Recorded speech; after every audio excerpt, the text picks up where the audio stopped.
Everybody does love bubbles. Yeah, it's just when they pop that it becomes a problem. We just mentioned it. Our Ivan, who works with us, has a TikTok. He talks about finance stuff, and at one point he went on and said, that this particular cryptocurrency is got no use case. It's Safe Moon or whatever it is, like all these meme stocks, and he received a lot of hate and pushback. And what I told him to say, which I will say now, is that if you're out there in the world and everyone around you feels like they're getting rich and there's this no, you're not allowed to pump the brakes, consider that those people who are saying that are trying to rip you off and have like bought into some scheme, want you to get in behind them to pump it up, just like a Ponzi scheme so that they can exit. I think that's what's happening. Another thing it's so fascinating. CoffeeZilla pointed this out. Chamath, who I have previously really, really liked, and I don't know how I feel about this thing. I don't know a ton about it. He's got this BitClout. Have you heard of BitClout? No. Okay. It's a social exchange that has a crypto layer on top of it. And what it does is it allows people to come in and purchase coins related to a particular individual. So the highest rated coins are Elon Musk, Justin Bieber, etc. And if those people come in, they can then claim their name and the coin that has been invested upon, some percentage of the coin that has been invested. I might be screwing up the argument here. In any event, in about a couple of weeks, this has gone from a $0 to a $1 billion valuation. And he then contrasts that with the clip of Chamath earlier in his career saying that the half-life of a company is as long as it took to succeed.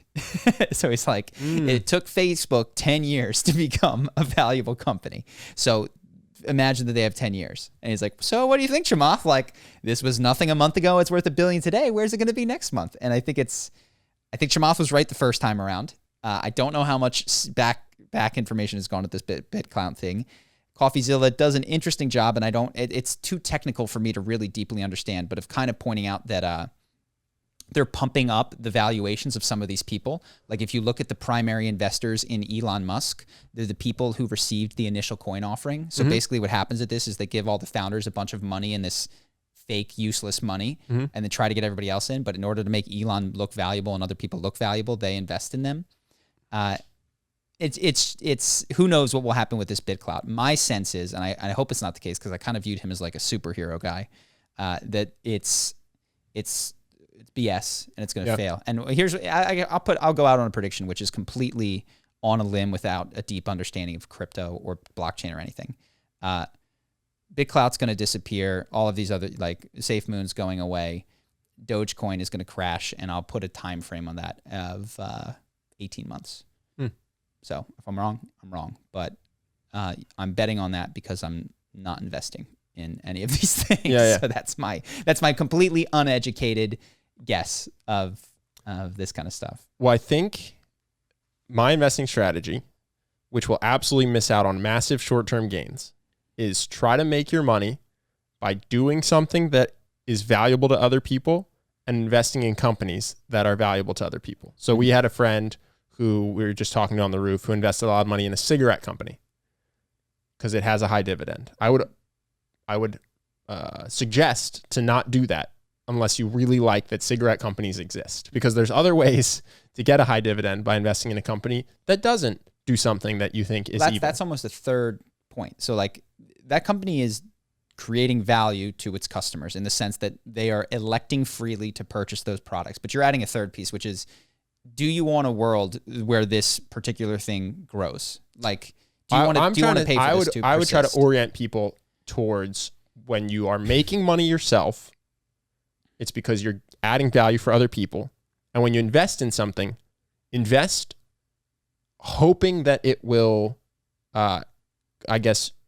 grow and that'll be good for the world, and also thinking that it's adding value to the world. So yeah, I guess there's three parts.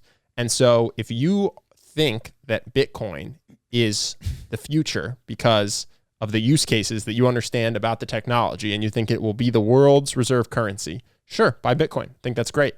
But that doesn't necessarily mean that you're going to try to ride every coin to its 100x in a month gain. You know what I'm saying? But you also will, even when you lose 50% of an investment, be able to confidently hold because you'll go, this is just a road bump. The company, the underlying company is something I believe in and support. And it will not make you the most money, but I think it is a good way to safely make money and feel good about it. Well, your other thing is, and this is the most boring investment strategy, is like, don't read the news ever. Dollar cost average in, because you're not trying to time a pop, and don't take out money for at least 10 years. Yeah. and therefore there's no need to watch what anything does. Like, if you believe in Bitcoin, don't try to time it, invest some today and take a peek in 10 years. That tends to be your investment strategy. And for all the money that you need tomorrow, get a job, start a company. Or like, if you need money next year, you work for that money and let your investments pay you back in a decade or more. Yeah. And I think if you're an entrepreneur trying to start a business, think of the person that you're getting money from as someone you're meant to give value to beyond what they give you. Yeah. And I think a lot of people, it doesn't seem to be how entrepreneurs are problem solving, or a lot of wantrepreneurs, I'll say, are problem solving what to start. Yeah. It's kind of, how do I get mine as quick as possible? And you'll take sponsors that you don't believe in, and you'll ask, instead of asking for a revenue share, you'll ask for money up front because you don't think you'll deliver. You don't think your audience will actually buy, and you're trying to make a product that... Let's slow down on that one, because I feel like we have some people who might want to do YouTube, and you just said something that they don't get. Do you want to repeat that? Well, I don't even remember. I just listed like 4 things. For sponsorships, don't take sponsors that you wouldn't recommend, and for a couple of reasons. Yep. And there are legitimately self-serving reasons. If you don't totally recommend them, it is obvious to your audience, right? And we've done this in the past. We did a GoDaddy thing. It wasn't like GoDaddy's awful, but it's like, it's not. It's a lesson. It's a lesson I had to learn. Yeah.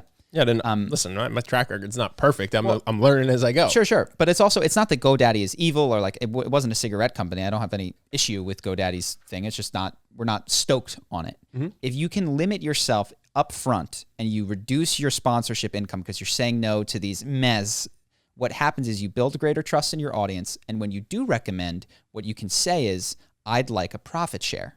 Like, instead of just paying me up front, give me a percentage of the money that you earn. Well, let's talk. Hope that you guys enjoyed that clip. If you want to see more like this and have us do more podcasts, we are 100% funded by our generous patrons. And if you'd like to contribute, there's a link in the description, and we'll have one pop up on the screen right here so that we can do more podcasts where we have fun conversations and hopefully some deep ones like this. Either way, hope that you enjoyed the video, and I will see you in the next one.